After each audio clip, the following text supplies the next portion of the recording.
अस्तु। श्री ओम नमः सिद्धेभ्यः नमो लोये शब्दशाहुणु। अभी अपन पद्म पुराण सुन रहे थे। पद्म जी सागर महाराज जी सारी बात बता रहे थे तो मुझे पद्म पुराण की याद आई। पद्म पुराण उठाया था इसलिए कि हम रामचंद्र जी को जाने कि रामचंद्र जी क्या थे, लेकिन रविशरण महाराज हम जानना चाह रहे हैं रामचंद्र जी क्या थे, और रविशरण महाराज ने 16 भाव पहले से रामचंद्र जी क्या थे वो सुनाना शुरू कर दिया। तो फिर बाद में मुझे चला पता कि पुराण की पद्धति यही होती है कि जो सामने वाला जानना चाहता है उस तक जानने के लिए, उस ऊंचाई तक पहुंचने के लिए साधक ने कितनी घाटियां पार की है वो भी तुम्हें जानना जरूरी है। ये तो जान जाते हो कि रामचंद्र जी थे, लेकिन वे रामचंद्र जी महान थे इसलिए तुम जानना चाहते हो। लेकिन वे महान कैसे बने, किन उतार चढ़ाव में जाकर के उन्होंने इतनी ऊंचाई छी, वह जनाना पुराणकार का लक्ष्य होता है। इसलिए आज मैं पद्म सागर महाराज जी पुराण के अच्छे ज्ञाता है। तुम जानना चाहते थे कि आज पद्म सागर महाराज की दीक्षा हुई। उन्होंने कहा सुनो, मैं पद्म सागर कैसे बना ये सारी की सारी, और उसमें थोड़ी सी चूल का रह गई थी तो प्रसाद सागर ने पूरी कर दी। अब इन दोनों ने पुराण पूरा कर दिया, अब हम क्या करें।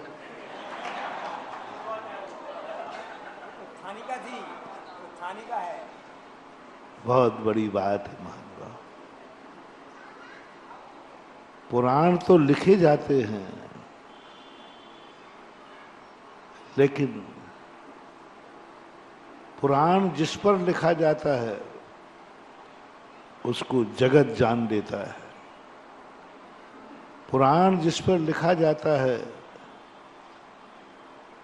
वह व्यक्ति धन्य हो जाता है। हर किसी पर पुराण नहीं लिखे जाते, हर किसी के पुराण बाँचे नहीं जाते, और हर किसी का पुराण पढ़ने योग्य नहीं होता। पुराण संज्ञा ही मिलती है जब कोई ना कोई उसमें ऐसा गुण होता है जिसके ऊपर पुराण लिखा जाता है। अपन सब, हम भी शामिल कर लेना, आप भी शामिल हो जाना। अपने ऊपर आचार्य श्री ने बहुत पुराण लिख डाला, हमें रच डाला। हमारे आचार्य महाराज अचेतन कृतियों के रचयिता के रूप में कम प्रसिद्ध हैं, चैतन्य कृतियों के रचयिता के रूप में ज्यादा प्रसिद्ध है।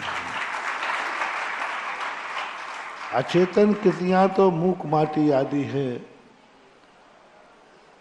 वो तो कोई भी लिख देता है। कई लेखक कबीर, कई लेखक ऐसे होते हैं जो आचरण विहीन होते हैं फिर भी काव्य, महाकाव्य लिख देते हैं। लेकिन चैतन्य कृति लिखने वाला व्यक्ति स्वयं कितना बड़ा महान होता है, तब कोई वो चैतन्य कृति लिखी जाती है। अचेतन कृति में स्वयं का ज्ञान करता है काम, स्वयं की प्रतिभा काम करती है, स्वयं को प्रत्युत्पन्नमति होना पड़ता है। और चैतन्य कृति लिखते समय चेतन कृति की महिमा देखी जाती है, सामने वाला तैयार है कि नहीं है। अभी हमें महावीर स्वामी पर कथा लिखना है, लिख दो, पढ़ के लिख दो, जान के लिख दो, कोई बड़ी बात नहीं। लेकिन महावीर स्वामी को ही खुद कथा बनाना है तो सबसे पहले तो महावीर स्वामी को तैयार करना पड़ेगा। चैतन्य कृति बहुत कठिन है, क्योंकि जिस कृति को वो अपनी रचना बनाना चाहते हैं, पहले वह रचना बनने योग्य है कि नहीं। दूसरी बात, वो रचना बनने को तैयार है कि नहीं। तीसरी बात है कि वो रचना बनने के बाद अपने आप को सौभाग्यशाली मानता है कि नहीं। पराधीन है चैतन्य कृति, अचेतन कृति स्वाधीन है, किसी की जरूरत नहीं। एक कमरे में बैठ करके हम कविता लिख सकते हैं, किसी की जरूरत नहीं। एक जंगल में बैठ करके हम कथा लिख सकते, किसी की भी कथा लिख सकते, किसी की भी, कोई रोकने वाला नहीं। लेकिन जब चैतन्य कृति को ही कथा बनाना हो तो जंगल में बैठ के नहीं लिखना पड़ता है। जिस चैतन्य को कथा बनाना है उस चैतन्य को जागृत करना पड़ता है, योग्य बनाना पड़ता है।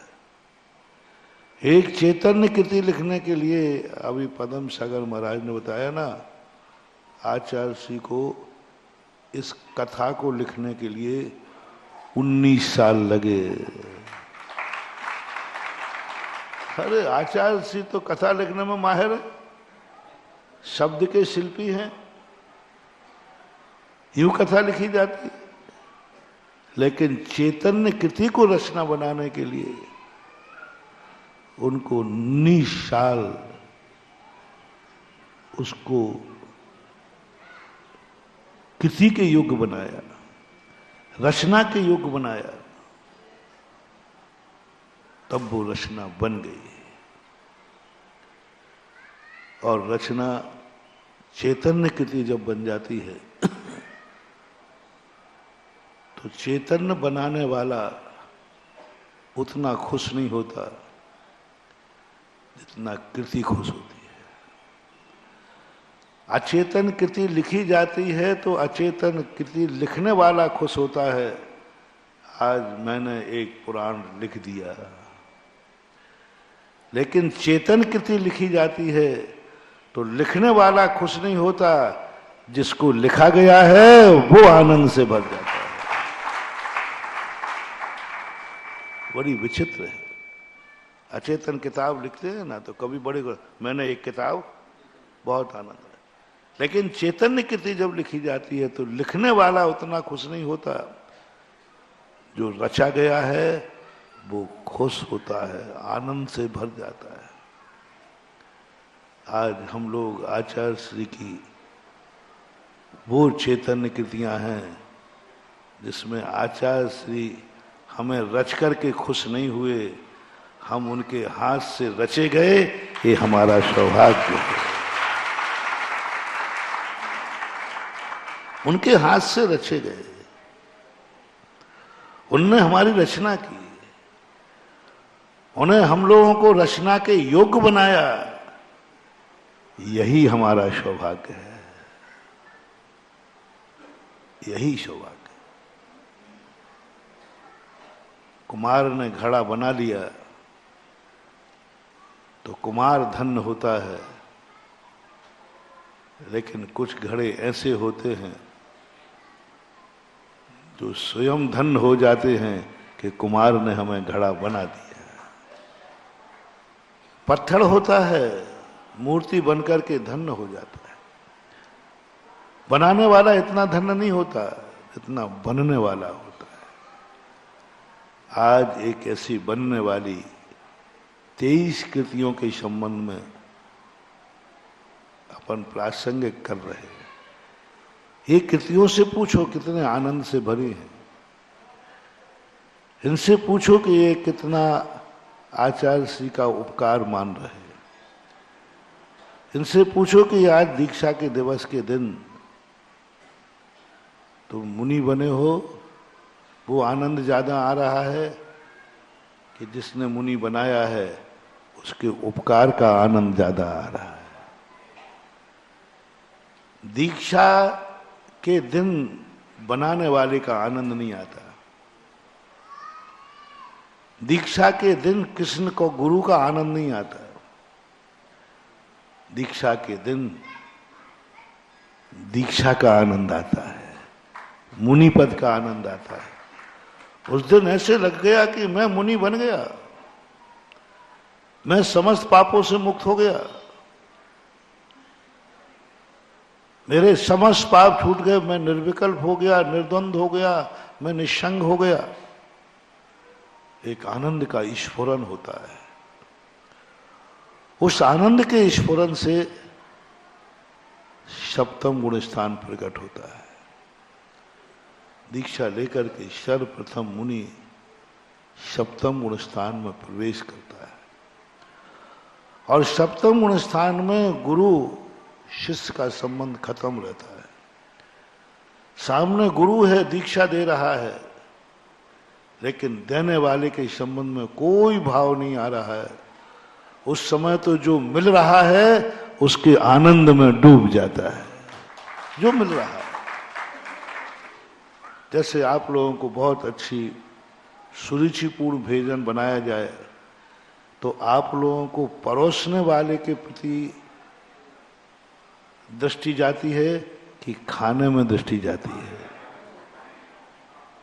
खाने में दृष्टि जाती है। किसने परोसा है कोई मतलब नहीं, क्योंकि खाने में आनंद है कि परोसने वाले में। लेकिन एक दस्तूर ऐसा होता है, ये तो हुआ दीक्षा के दिन, और दीक्षा दिवस के दिन भोजन का आनंद नहीं आता, भोजन परोसने वाले के प्रति आनंद आता है। आज दीक्षा दिन नहीं है, आज दीक्षा नहीं हो रही है, आज दीक्षा दिवस है। दीक्षा के दिन को उपकारी दिवस नहीं कहा, लेकिन दीक्षा दिवस को उपकार दिवस कहा, क्योंकि आज उस उपकारी की याद आती, क्योंकि इतने सालों में जो उनके कारण मिला वह उपकार। ऐसे आप लोग भी कई बार करते।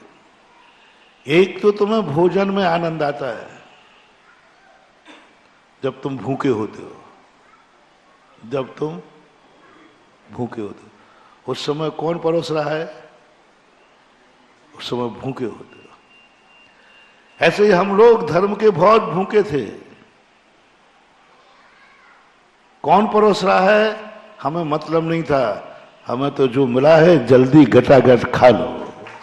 दीक्षा के समय की दशा इतनी विशुद्धि होती है, कुछ नहीं होता, कौन धर्म कौन अधर्म, बस जो मिल गया उसके आनंद की अनुभूति होती है। लेकिन कभी कभी फिर जब बाद में भूख के लिए नहीं खाते हो, कभी कभी भूख के लिए नहीं खाते हो दूसरे को खुश करने के लिए खाते हो, और उसमें खाने का महत्व नहीं होता, उसमें परोसने वाले का महत्व होता है। जब समधी साहब बारात में जाते हैं उस समय खाने का महत्व नहीं होता, समधन के परोसने का महत्व होता है। उस समय परोसने वाली समधन गाली भी देवे तो चलता है। पहले गाली बोलती थी, पहले हम लोगों को आप लोग मजा कहा ना जाए इस कंगाली का, तो मुझे भजन बहुत बुरा लगता था। मैंने कि मुझे गाली दे रहे हैं कि प्रशंसा कर रहे हैं? एक और तो कह रहा है कि कंगाल और दूसरी कह रहा है मजा, तो कंगाल शब्द अच्छा नहीं है। और मुनिराज को तुम एक भजन गाते हो, मजा कहा ना जाए इस, मैंने कंगाली क्यों कह रहे भाई? और मजा कह रहा है, कंगाली में मजा है, तो मन करता था कह दो तुम सब कंगाल हो जाओ, फिर देखो मजा आता है कि नहीं। पर ये भजन बहुत पुराना है। मैंने सोचा कि कोई ना कोई मजा तो जरूर आता होगा। तो मुझे एक ऐसे ही संस्मरण किसी ने सुना दिया कि महाराज कभी कभी गालियों में भी मजा आता है। परोसने वाला गाली भी देता है तो भी बोले हम लोग पुरस्कार देते हैं। और समधन जब तुम्हें परोसती है और गाली देती है, जैसे समधी की मूछ ऐसे कुत्ता की पूंछ। अरे कुत्ता की पूंछ बना दी समधी साहब, खुद 100 नोट निकाला, समधन को भेंट में दिया। बोलो ये भोजन का आनंद है कि समधन का आनंद है? मूछ को क्या बना दिया? बोलो तुम्हें अच्छा लगा कि बुरा लगा?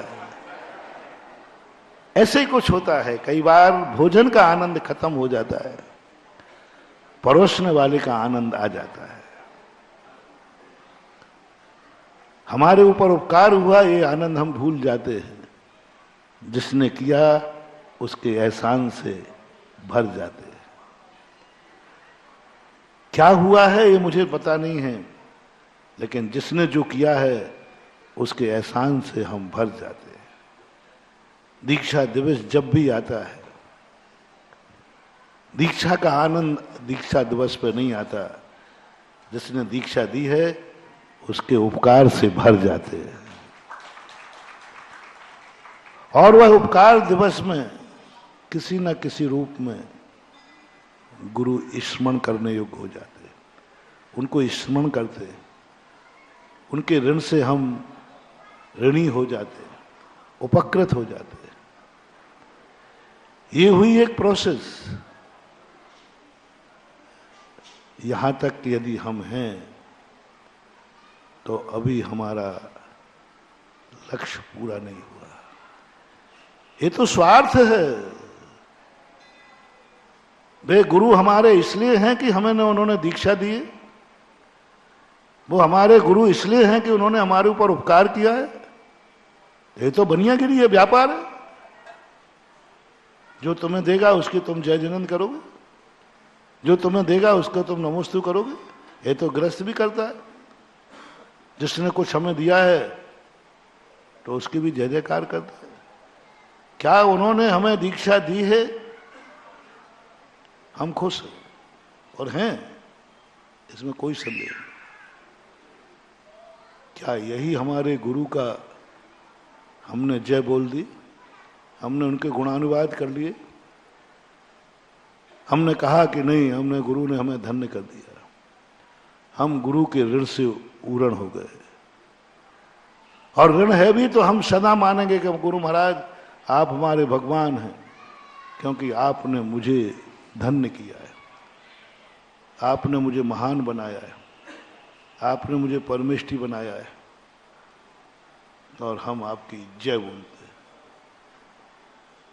ये नहीं,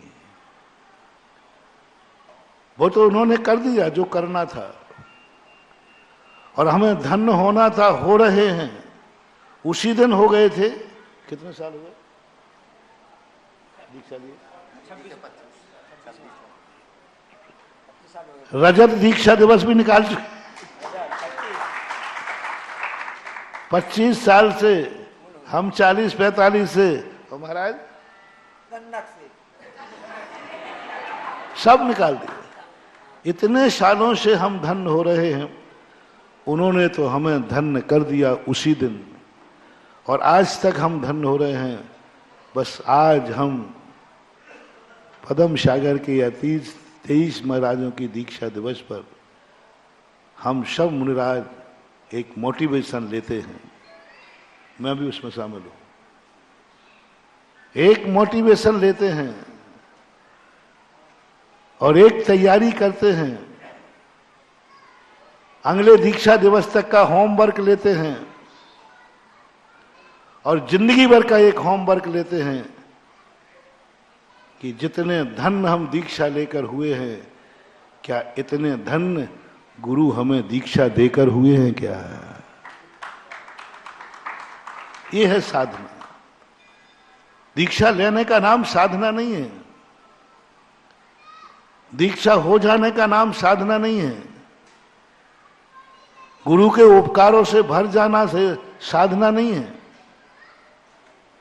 गुरु ने हमें दीक्षा, कोई जैन दर्शन में कोई भी क्रिया पर के लिए नहीं होती, पर के लिए होती ही नहीं। गुरु ने दीक्षा हमें धन्य करने के लिए नहीं दी है। कोई भी व्यक्ति दूसरे के लिए कुछ करता नहीं, जैन दर्शन में होता ही नहीं। वस्तु में कभी भी पर के लिए कोई कार्य होता नहीं। हर व्यक्ति जो क्रिया करता है अपने आनंद के लिए करता है, अपने सुख के लिए करता है। आप लोग भी गृहस्थी बसाते हैं अपने सुख के लिए, आप विवाह करते हैं। बोलो, एक कन्या के सुख के लिए आप उसे विवाह के लाते हैं कि अपने कुटुंब, अपने परिवार के सुख के लिए लाते? झूठ मत बोलना, अपने सुख के लिए। कन्या भी तुम्हारे घर में आती है, तुम्हें सुखी करने आती है कि अपने सुख के लिए आती है? संतान को जन्म देते हो, संतान को सुखी करने के लिए नहीं देते हो। कौन है इतने कितने लोग हैं जो इसलिए कहते हैं कि मैं जैन हूं, संतान मेरे यहां आएगी तो वो शाकाहारी बनेगी, जैन बनेगी, इसलिए हम उन जीवों को सुख के लिए जन्म देते हैं। हर पिता अपने सुख के लिए बेटे को जन्म देता है। उसके पीछे उसकी क्या भावना छुपी है? अपना। ऐसे ही गुरु संसारी हैं। अपन फूल के कुप्पा हो गए, हमारी दीक्षा हो गई, बस काम निपट गया। हम धन हो गए, हमारा काम हो गया। नहीं, आज गुरु ने जितना हमें धन्य किया है, हमें कुछ ऐसा करना है कि हमें पाकर गुरु धन्य हो जाए कि मैंने दीक्षा। आज हमें क्या लग रहा है कि मुझे ऐसा गुरु मिला, मेरे अवभाग्य हैं। लेकिन मैं सदा कहा करता हूं, जिस दिन गुरु के भाव आ जाए, मैंने कितना पुण्य किया, तो ऐसा शिष्य मिला, धन्य हो गया। पिता के नाम की तो सब खाते हैं, पिता की पहचान तो सब है, पिता के नाम से तो सम्मान सब पा लेते हैं। आज वो बेटा, वो शिष्य चाहिए जो शिष्य कार्य करे, सम्मान गुरु का हो। पिता कार्य करे, उसका सम्मान, उसका रस, उसकी इज्जत, उसका संस्कार बेटे को मिलता है। कई लोग, आप लोग जा रहे थे और जाते हुए कोई नहीं पूछ रहा था, तो किसी ने कहा, मालूम है किसका बेटा है? फलाने सेठ। अरे अच्छा, उनका। आओ राजकुमार आओ। तो तुम्हें इज्जत किसके नाम से मिली? बाप के नाम की। तुम्हें तो कोई पूछ ही नहीं रहा था। अब ये तो सबको मिलती है, सब अपनी बल्दियत लिखते हैं कि यार आप में बल्दियत लिखी जाती है, बल्दियत से तुम्हें पहचाना जाता है।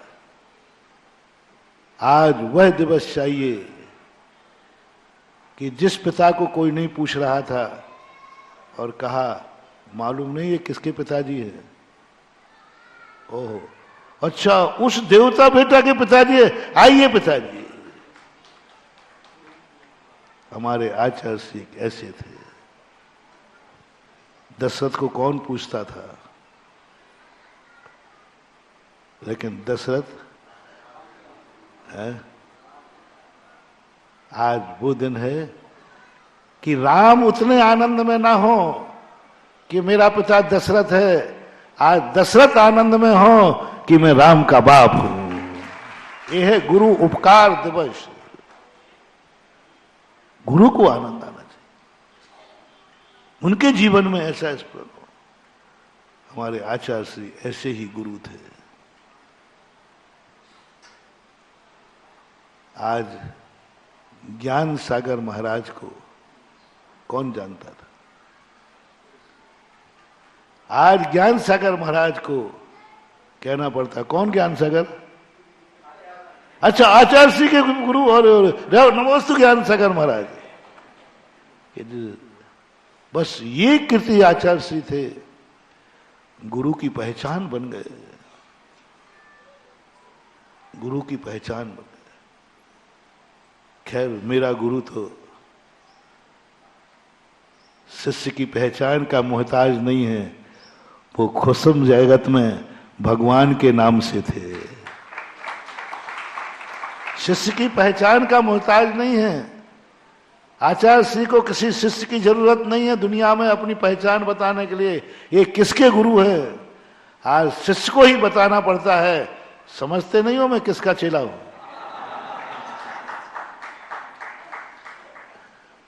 मालूम नहीं तुम्हें मैं किसका? आज हम सारे शिष्य गुरु के नाम की खा रहे हैं, गुरु के नाम से पूछ रहे हैं, गुरु के नाम की ख्याति हो जाती है। लोग इतने ही पूछते हैं किसके चेले आ रहे हैं? अच्छा विद्यासागर चले, तो लोगों की श्रद्धा हम लोगों के प्रति चौगनी हो जाती है, क्योंकि आचार्य की ख्याति ऐसी है। ऐसी स्थिति को लेकर के वो तो अपन नहीं कर पाए, करने की जरूरत नहीं, लेकिन एक कार्य जरूर करना है कि जितना आनंद हमें आ रहा है इतना ही आनंद मुझे पाकर गुरु को आना चाहिए। गुरु कहे मैंने कितना पुण्य किया है कि मेरे हाथ से ऐसी दीक्षा हुई, मैंने कितना पुण्य किया है, मेरे हाथ से एक ऐसा साधु परमुष्टि है जहां जा रहा है वहीं मेरा नाम रोशन कर रहा है। बस गुरु की दुआ तो हमें मिल चुकी है, अब सारे जगत से गुरु को दुआ दिलवाना है कि लोग कहें वाह धन्य है वे गुरु जिन्होंने ऐसा चेला पैदा किया है। गुरु की दुआ तो हमें मिल चुकी है, उसके लिए तो हम जीवित हैं, लेकिन अब ऋण लेकर नहीं मरना, अब हमें गुरु को दुआ दिलवाना है, गुरु को दुआ दिलवाना है। तुम मत दे देना, बड़ों को दुआ दी नहीं जाती, बड़ों से दुआ, लेकिन गुरु को दुआ दिलवाना है। हमारी चर्या देखकर, हमारा आचरण देखकर, हमारी साधना देख करके लोग इतने ही कह दें धन्य है वो गुरु जिन्होंने ऐसा चेला पैदा किया जो हमारे नगर में ओह सारा नगर धन्य हो गया, सारा नगर चतुर्मास पाके धन्य हो गया। श्रावक कहे हमारे घर में आहार लेकर हम धन्य हो गए, श्रोता कहे हम प्रवचन सुन के धन्य हो गए, पब्लिक कहे कि हम दर्शन करके धन्य हो गए, और ऐसे महाराज को भेजा, धन्य है ऐसे गुरु।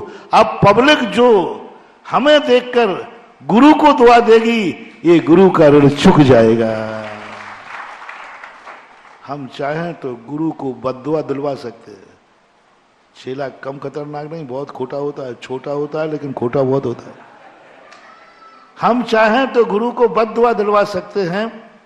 हम खोटे काम करें, झूठ मत बोलना, आप बद्दुआ किसको दोगे? आपके व्यवहार में देखना, बेटा कोई गड़बड़ करता है, तो लोग क्या कहते हैं, कैसा बाप था इसका। बहू ससुराल में गलती करती है तो सासू बहू को बद्दुआ नहीं देती है। कैसी माँ ने संस्कार दिए? यही संस्कार दिए। अब देखना कितना बड़ा पाप है, गलती बहू कर रही है और बद्दुआ उसकी माँ को मिल रही है जिसने जन्म दिया है। ये है पाप। इसलिए मैं सदा बहुओं से कहता हूं कि ऐसा दुराचरण मत करो, ऐसा गलत कार्य मत करो। सवाल तुम्हारा नहीं है तुम गलत कर रहे हो, सवाल तुम्हारी गलती पर उस माँ को बद्दुआ मिलेगी जिसने 9 महीने तुम्हें पेट में पाला है, 25 साल तुम्हें रोटी बना के खिलाई है, 25 साल तक उसने सारा खर्चा किया है, उसके बदले में उसे क्या मिला? बद्दुआ। बस आज हमारे जीवन की भी, हम सब महाराजों की भी यही बात है। गुरु ने हमें दीक्षा दी, सालों तक हमें पढ़ाया, सालों तक संस्कार दिए। आज यदि हमने कोई खोटा कार्य कर दिया तो उनके बदले में उनको क्या मिलेगी? बोलो तुम लोग क्या कहोगे? कैसा गुरु था? अंधा गुरु था, परखे ही नहीं गुरु ने। कितना मूर्ख गुरु था, खोटे गुरु शिष्य को दीक्षा दे दी। आप उस शिष्य की नहीं कहोगे, किसको कहोगे? गुरु ने कैसे खोटे शिष्य को दे दी। देखो क्या आचरण है, सब समाज का नाम नीचे कर दिया, धर्म का नाम नीचे कर दिया। 99% बद्दुआ गुरु को दोगे। बोलो, गुरु ने हमारे ऊपर सब कुछ दिया, हमने उनको क्या दिलवाया? बद्दुआ। ये पाप संसार के समस्त पापों में से सबसे बड़ा पाप है। संसार के समस्त पापों से सबसे बड़ा पाप है कि जिस गुरु ने हमारे ऊपर उपकार किया, हमने उसको जगत से बद्दुआ दिलाई, बद्दुआ दिलाई। और लोगों ने उनको कोसा, वो तो अच्छे थे। बोलो आचार्य सिंह कैसे थे? बोलो ना। हाँ, और उनकी बद्दुआ हमारे कारण से हुई। इससे बड़ा और क्या? जो स्वयं अच्छे हों और शिष्य के कारण बद्दुआ मिले, नहीं। अपन सारे के सारे गुरु की कृतियां, चैतन्य कृति मैंने पहले ही बता दी, कितनी मेहनत और परिश्रम से बनती है चैतन्य कृति। 19 साल लगाए, किसी को 19 साल, किसी को 10 साल, किसी को 1 साल। हमें तो आचार्य जी ने तैयार करने के लिए मात्र 48 घंटे लगाए थे और मैं तैयार हो गया।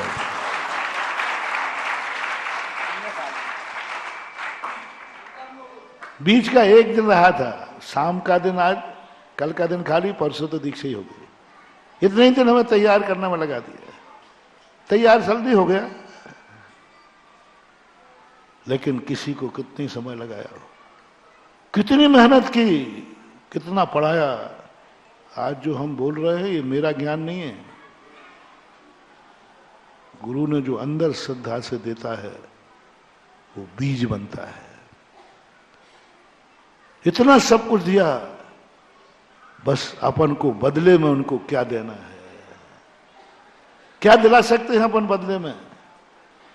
उनके ऋण का चुकाने का कोई तरीका नहीं। बस हम सब साधुओं का एक ही कर्तव्य है कि हम अपने जीवन में ऐसी चर्या पालें, ऐसे आचरण पालें। उन्होंने दीक्षा देते समय जो भावना भाई थी कि मेरा शिष्य ये करेगा, उस भावनाओं को साकार करना है और सारा भारत आचार्य श्री को दुआ देवे। धन्य है हमारी समाज जिस गुरु ने हमें ऐसे मुनि दिए। यदि ये अपन ने करा लिया और गुरु को एक बार भी भाव आ गया, एक बार बस एक शब्द सुनने के लिए जिंदगी खपा दो, और एक शब्द सुनने के पहले चुल्लू भर पानी में डूब के मर जाओ। तुमसे भी कह रहा हूं, बेटा और पिता, बेटे का एक कर्तव्य महान हुआ। बेटों से मेरा कहना है, एक बद्दुआ सुनने के पहले चुल्लू भर पानी में डूब के मर जाना कि मम्मी पापा ये कह दें कहाँ का बेटा पैदा किया मैंने। इससे अच्छा तो नहीं होता। एक बार भी माँ बाप के मन में ये भाव आ गया, जा तू 100 भमों तक अनाथ होगा, तुझे कभी माँ बाप की गोदी नहीं मिलेगी, चूठन पर पलेगा। एक मात्र भाव आ गया। और यदि ये भाव आ गया कि मैंने, दोनों पति पत्नी ने ये भाव किया, अपन दोनों ने कितने पुण्य किए हैं जो ऐसा बेटा। यदि ये भाव एक बार जिंदगी में आ गया, जाओ, तुम्हारे कंधे पर कभी तुम्हारे बाप की अर्थी नहीं निकलेगी, तुम्हारी मां की अर्थी नहीं निकलेगी। जब मरेंगे माँ बाप, जिस दिन तुम दीक्षा ले लोगे उसके बाद मरण को पड़ा। क्योंकि तुम्हारे माँ बाप ने एक दुआ दी, बस दुआ और बद्दुआ, दो में से एक। बद्दुआ सारी दुनिया की ले लेना, दुश्मन की ले लेना, चिंता मत करना। कोई दुश्मन यदि तुम्हें बद्दुआ दे देवे तो कोई घबराना नहीं। समय नहीं है, मैं किसी दिन बता दूंगा। उनकी 2 महीनों में बद्दुआ, मेरे पास एक मंत्र है, वो कर देना, वो बद्दुआ चली जाएगी। लेकिन बस महानुभाव, अपने माँ बाप की बद्दुआ मत लेना। जिनके मन में ये कभी भाव आ जाए कि किसी की दुआ नहीं चाहिए, किसी की दुआ नहीं चाहिए। बस जिंदगी में ऐसा कुछ करो कि माँ बाप कह दें हम धन हो गए ऐसे बेटे को पाकर। बस यही स्थिति हम सब सारे साधु महाराजों की, 350 पिछीधारियों की। बस मेरा भावना तो एक ही है कि जिंदगी में और प्रशंसा पा पाऊं या ना पा पाऊं, जिंदगी में और खुशी गुरु को लौटा पाऊं या ना लौटा पाऊं, दुनिया की बद्दुआ से हमारे लिए कोई फर्क नहीं पड़ता। नील बसन पर रंग उछरना क्या, साधु का कलर नीला है, तुम लाख बद्दुआ दो कोई फर्क नहीं पड़ता। सारा जगत बद्दुआ देवे, कोई फर्क नहीं पड़ने वाला, और मैं डरता भी नहीं हूं। बस जिंदगी में प्रभु से प्रार्थना है।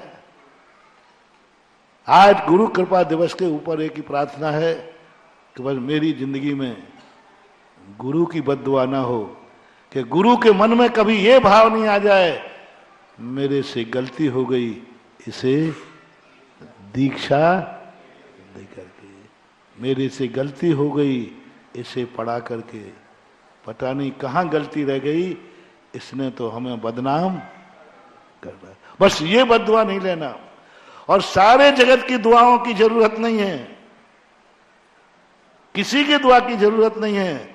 बस अपन सबको जिंदगी में एक साधना करना है कि हमारी क्रियाओं को देखकर गुरु के मन में ये भाव आ जाए, मैं ऐसे शिष्य को दीक्षा देकर धन्य हो गया। कितना वो शुभ घड़ी थी, ऐसा शिष्य दीक्षा दी, कैसा शुभ दिन था, कैसे मेरे भाव में आया कि आज मैंने इसको दीक्षा देगी। जहां देखो वहीं से दुआ आ रही है, जहां देखो वहीं से प्रशंसा हो रही है। जो भावना मैंने की थी उससे एक कदम आगे निकला है। तो मैंने जो सोचा था कि ये करेगा, ये तो उससे एक कदम आगे निकला। बस गुरु के मन में इतना सा भाव आ जाए महानुभाव, समझ लेना किसी दुनिया की दुआ की जरूरत नहीं, गुरु की यह दुआ काफी है। और इस साधना के लिए हमें पूरी जिंदगी